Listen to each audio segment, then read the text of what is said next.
Good afternoon, WSSEA. We are back with some more Splatoon 3 action. We got Tenino, we got Sedro-Woolley. Should be an absolutely great matchup. My name's Spicy. Once again, joined on the mic here with Neptune. How are we doing today? We are doing great. We have two iconic Washington schools duking it out here once again with a rescheduled match for week number 2 here. But before we get started, we do have a shout out you have to give here. We have to give a shout out to Zotac because they are powering today's stream here. Thanks to their incredible support, we're able to bring you this broadcast and help showcase the amazing talent in Scholastic Esports. You can show your appreciation for Zotac Gaming by giving them a shout out on social media. Make sure to join their community on Discord and don't forget to use the hashtag powered by Zotac or hashtag ZotacUSA when you post. Yeah, Zotac, as you mentioned, longtime supporter here of WSSEA. And we have two groups here, different histories here in this league already. Sedro-Woolley, a group that's been here a long time. I remember we saw them way back 2024. I've seen them in basically every game I do commentary here with Lucia for, and it's love to see that. Meanwhile, Tenino, a little bit newer, but they're already off to such great success, being champions in Smash and Rocket League already at the high school and middle school level. So looking to replicate the success here in Splatoon.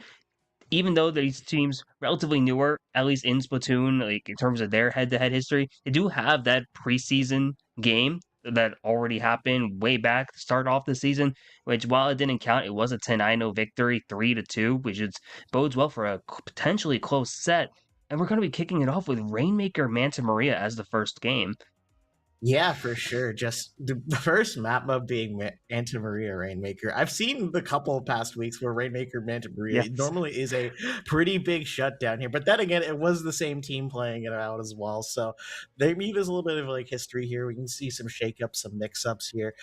Maybe seeing Smash got me in the behind of seeing those type of areas as well. But hey, this is Splatoon here. And as you mentioned, Tenino has been very successful in Rocket League and Smash Bros. Previously. So I'm curious to see if that talent can kind of really translate over, because I do feel like a lot of those games, like they have similar fundamentals for like reaction time, especially, and recognition on capitalizing off advantage states. So maybe there's something in the water there. I could be wrong, Spicy, but I don't know what else I could really add. No, I see the vision because you think about like Rocket League, and especially in a competitive format, the team coordination is all there. In Splatoon, we talk about it like at lengths when it comes to like what separates the good teams from the great teams is the teams that can play actually as a coherent team. So I'm curious to see how that will play out, especially here from Tenino, because this is their first time in Splatoon, I believe. So it's going to be really exciting to see what they do here. We haven't gotten a chance to see them on stream yet either, so new players, new weapons we might be seeing here, new strategies, all great stuff that we could be thinking about as well. So it was Sedro-Woolley who did win this coin flip, so they were able to pick the opening map here. We talked about it a bit, but Rainmaker Manta Maria, it feels very much like a WSSEA map mode. Whereas like you think about like everything, and especially in competitive Splatoon, where certain map mode combinations are like associated with that league, that tournament series. I feel like Rainmaker Manta is just a WSSEA staple at this point. It is a WSSEA staple at this rate. We're going to keep seeing it each and every single week here. But hey, starting it off here strong, Maria, we're going to have Sedro-Woolley, I believe, going to be in the blue, and Tenino High School going to be in that yellow here. Looking at these weapons here, what's standing out to you, Spicy? Because I'm catching my eyes with those dualies. Oh yeah, we got dapple dualies on both sides. That's actually really fun stuff. And then a heavily melee comp, if I'm just looking over here over to Nina with the paintbrush, the sword there as well. A lot of things to be really interested in seeing. Just like interesting combos like all across the board in terms of what are we selecting. Yeah, for sure. I like to notice there's a bit of a contrast here between the two comps, but never mind that. It's already a wipeout here, getting to this first checkpoint here. We're seeing Tenino High School just immediately taking that first fight and looking forward here already. This is, if anything is telling me here, just you can grab and go immediately, especially with the advantage states, but no, wipeout for wipeout here, Spicy. Yeah, Wipeout for Wipeout is some of the most highlighted stuff here in Splatoon, especially when we have the 3-on-3 format here. Makes it a lot easier to get these picks. And it's so important here as well because Sedro-Woolley now has the opportunity to get this checkpoint. They already surrendered the first one to Tenino, and within the first minute of the game, we already have 2 wipeouts and both checkpoints are already broken. Yeah, for sure. And we also see the Tenino missiles coming out here, so you already know where they are, but unfortunately slipping off the map right there, going to cause a little bit of a panic here, and leaving you out to dry. But hey, look at this defense here, capitalizing off that state, getting a wipeout here. We already have both checkpoints now. Now it's just going all the way to the enemy spawn and see how far you can go here, Spicy. Yeah, it's a matter of just seeing, what can you do here? Sedro-Woolley is now going to have the lead. They have a breakaway forming. Should be able to get towards it, and they are going to be able to get this game on their map selection here as well. Sedro-Woolley is going to go up 1-0 so far in this set. 1-0 so far, sending a message here saying, hey, Splatoon is a hard game here. You can't quite balance it like with Rocket League and Smash, because as you saw, those wipeouts and the movement was just absolutely critical for Sedro-Woolley to be able to get the Rainmaker all the way over coast to coast, as a fellow commentator would say here, and just wow, already Sedro-Woolley is showing their expertise from last season and showing it once more on stream, Spicy. I'm speechless. A little bit of experience.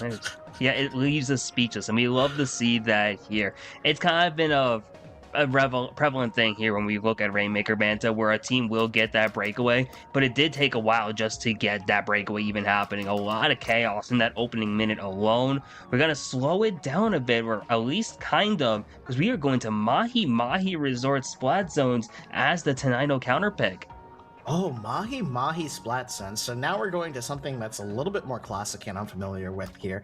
So Mahi has the main gimmick here as if the water level goes down after, I believe it hits 60 points remaining on the zone here as well. So definitely look out for that, as that just opens up the map.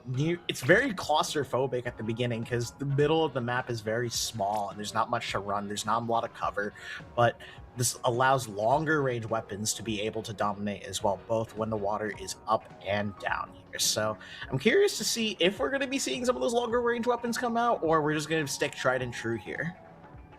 Yeah, that's really the interesting dynamic right now, because the one thing that really stood out from both of the comps last game was really short range. Well, not a lot of like range at all. We're very in your face, very melee focused if anything. So now we're going to have a chance to see from both sides what is the counter pick's going to be now that we have a different mode and a different map which does play leverage to those longer range. We're going to get 2 arrow sprays here from the side of Tenino, and then another arrow spray here from the side of Sedro-Woolley.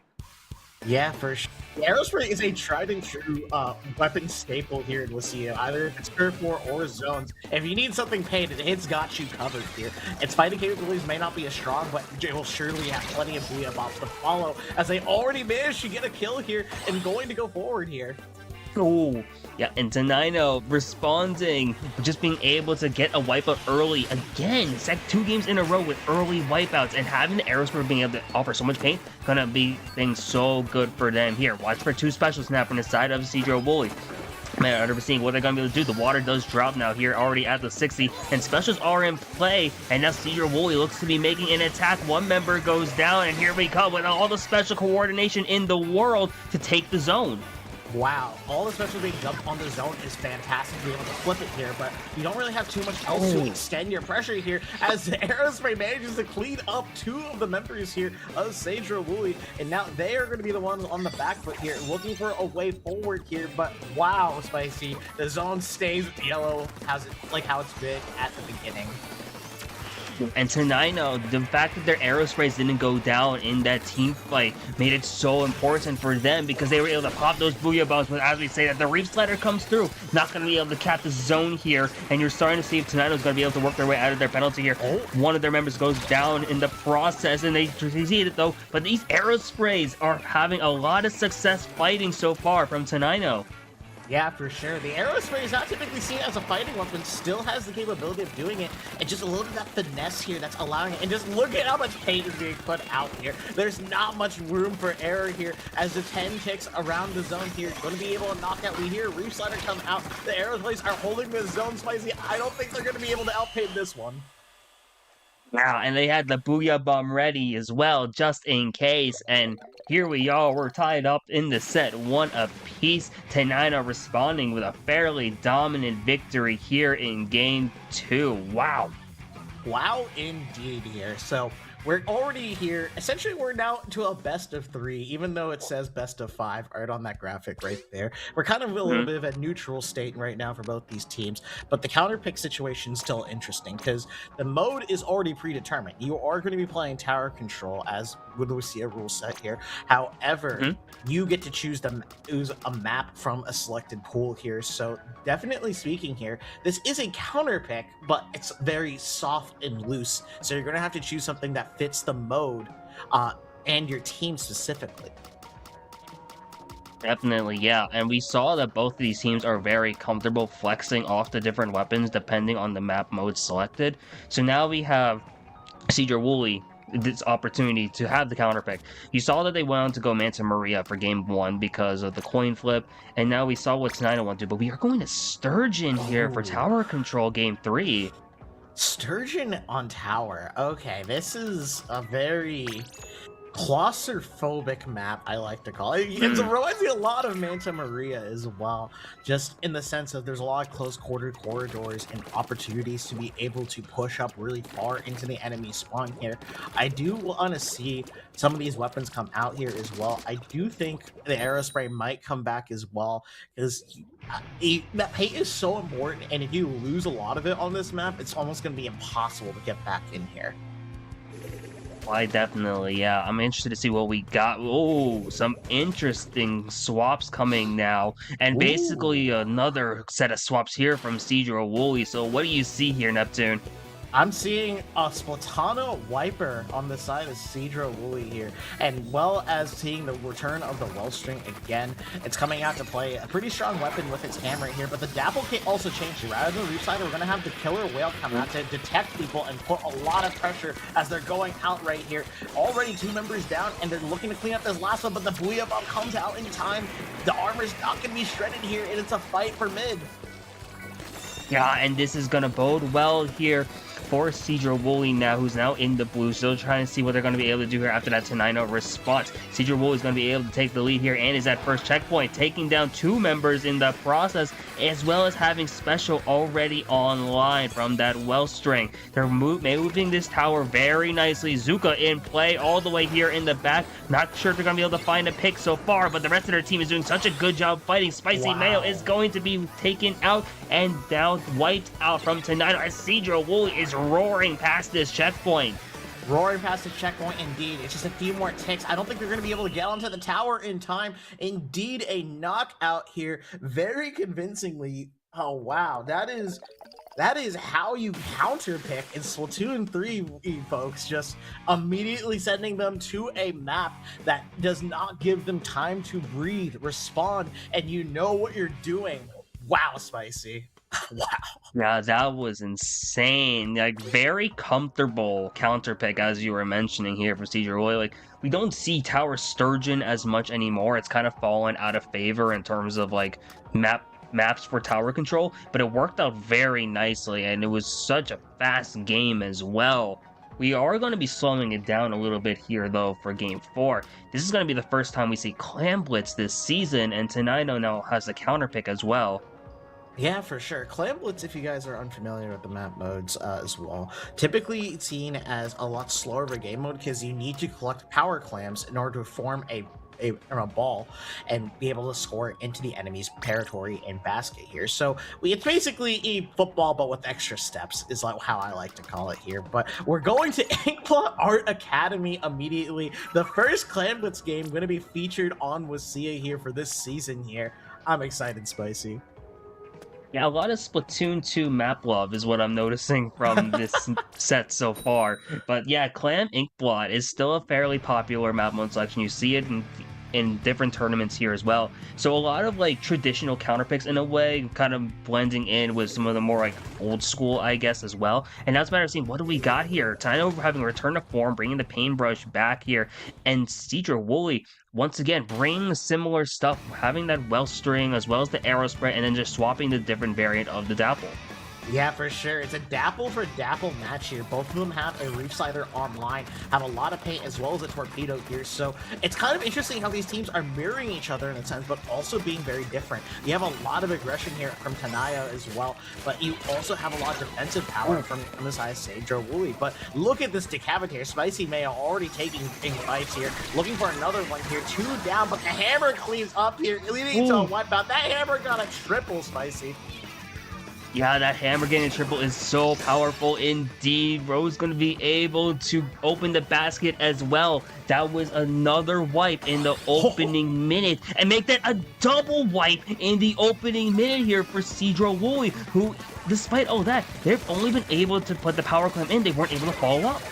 Yeah, for sure. They weren't able to follow up here. The timing was a little bit tight, and Troll Quick Clam came into the basket to keep on scoring here. But hey, we now have a Pity Clam on the board here. Looking forward here, Spicy Mayo looking for that trade. Taking out the Wellstream, a pretty valuable pick considering how much they've been causing so many problems here. But look at this. The other members are following up here, not allowing the other members at Tenino to get into mid here, Spicy. Yeah, it's difficult so far for Tenino, and their Pity Clam is going to evaporate as well. This now leaves Sedro-Woolley with a bit of an advantage here, especially if you just look at the clam economy so far. But despite that, it is just their dapple staying alive. They are just hugging this wall, just trying to camp out, see what the rest of the team is doing. And they're going to be able to sneak towards the basket in the process, make it all the way with the QB sneak. The flank there done perfectly. And that's just going to add another power clam towards that count so far, but it doesn't look like they're going to be able to get any other follow-ups, as Tenino also has a power clam ready, and they're going to have the pity soon. Yeah, for sure. Already that distraction caused a lot of slowdown here, and now they're trying to build up another power clamp and go all the way to their basket here. However, the problem is fighting up that ramp. It's an uphill battle, both literally and metaphorically here. But hey, look at this. The picks are coming out here. There's just a Reef Slider on the enemy side here. It's going to be able to take out 2 members here. It is scrap for scrap. So much blood being spilled here, and now it's going to be another wipeout here, Spicy. Yeah, 3 wipeouts from Sedro-Woolley, and we're not even at the halfway point of the game in terms of time. They're looking for another way to get towards the basket, and it's a matter of seeing can they get anything else. That's already 1 pick on the board here as well, trying to see if they'll find anything else. They got 2 specials ready. They got the Reef Slider popping in here towards that cushion, not going to be able to get anything off of it, and you are going to see them just try and dodge these missiles as you want in the one. No, Tenino having to just figure out a response, but what a pick here, and finding a second before getting picked out in the process. Unreal plays coming out here. A Reef Slider respawned immediately to the hammer, but look at this. They're still going to try to grab the power clip, but it's not going to be enough here. We see a jump come in here, but immediately gets punished. The paintbrush going to come in as well to see if they can help out, but no. They manage 1 straggler attack in mid here, trying to clean it up, but it's not going to be enough. Sedro-Woolley is in the driver's seat every moment in time, despite how many picks are coming out from both sides. Yeah, and these Reef Sliders are putting in so much work, but we see the flank around again. Now Tenino is going to get wiped out right before the basket, so they're not going to be able to score. And in the process, Sedro-Woolley will find another wipeout and also open the basket. The clams are funneling on in now as well. Already here at the 51, trying to see if they can find more picks. They already found 2. It is just Chef Caleb alive by their own base, but the damage is starting to get done here as they get wiped out again. That was 3 wipeouts back to back to back. And one of the things in Splatoon is whoever get your trades, whoever's already benefiting will always get rich and benefit off these situations here. And now we're kind of on the back out here for Tenino, looking for a way to score. They have a Reef Slider to go in, being able to get the picks, but they're not able to get the power clamp here, Spicy. It's a situation where constantly we're able to get these picks here, but the wipeout to respond as well. Wipeout for wipeout here, Spicy. Yeah, the number of wipeouts from Sedro-Woolley especially has been impressive this game. They're on the verge of finding another here, and as we do that, can they get another? They do. And with less than 30 seconds to go, they're just looking to put in the final daggers on this match so far. They go 2 down in the process, though. It is just their Dapple. It is just Peppermint, who is going to be able to open the basket themselves, though. Add to it and find another wipeout here in the process. They're going to keep the basket open as well, so it doesn't look like we're going to be going to an overtime situation here with no clamps in sight, and Sedro-Woolley will win the set 3-1. Wow. What a match to see here. Normally, we see Clan Blitz be a lot slower of a game mode here, yes, where you have to be a little bit more methodical, but no, both teams decided they wanted to go to Scrap City every situation they can. They chose to fight some more, and I can tell just from the number of wipeouts there that was quite the game, Spicy. Just especially for Sedro-Woolley to be able to get so many wipeouts back to back to back. Right, like we don't get a chance to see like the actual stats, but I would love to see like the KDAs from like that match alone, because like geez, the number of wipes that were happening. And like the biggest thing was like, especially you look at from Tenino, I know they're like a relatively newer program, and the one thing I think that is a big standout was the amount of stagger they had in that last game, especially where they kind of left themselves open towards like multiple wipeout situations, and especially in the later half. Not exactly the spot you want to be in. It's probably with a little desperation, just unfortunately didn't work out. But hey, props to Sedro-Woolley, especially the fighting in that. Yes. Even with having weapons that don't necessarily thrive on team fighting as well, it's just really great stuff from that squad. Yeah, for sure. Just you gotta admire the team coordination. Every time there was a reef slider, there was follow-up, right? Every time that shark exploded, even if it didn't get a pick or the rider also got picked off, there always was someone there ready to just get the power clam into the basket or follow up and finish off the remaining members to lead to those wipeouts here. And there's a little bit of a stagger situation here from Tenino here, but hey, this is still an amazing performance for, I believe, their first time participating in Splatoon here, and it's amazing to see talent from both these sides here participating in this week here.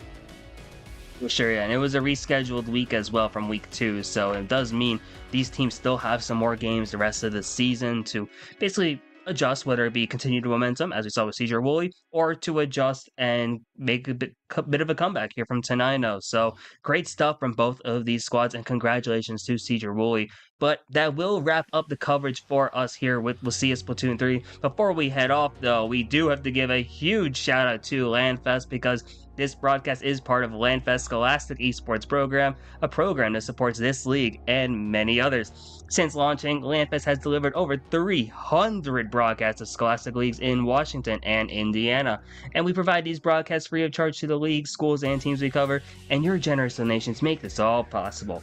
Every $200 raised covers the operating costs for one regular season broadcast, so if you appreciate our work, scan the QR code on screen and donate today.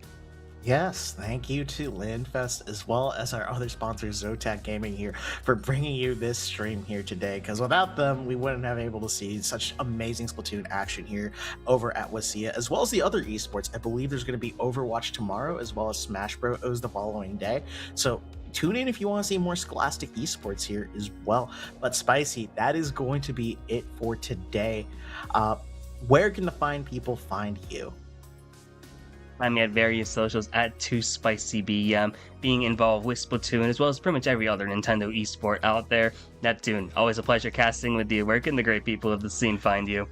You can find me in other aspects of the Splatoon community as well, mainly the collegiate one here as well. But if you're looking for me specifically, I'm normally on Blue Sky with Neptune-TV over there, as well as Twitch occasionally here as well. I usually love commentating and casting a lot of these talents here as well, especially with Scholastics. There's so much unseen faces that are able to put on such a great show, and every single time just brings a smile to my face. What could I say? Understood completely. So once again, that wraps up the coverage here for this week of Splatoon at WSSEA. But We got Overwatch tomorrow. We got Smash Ultimate on Thursday as well. Be sure to tune in for that, and we will see you guys next time.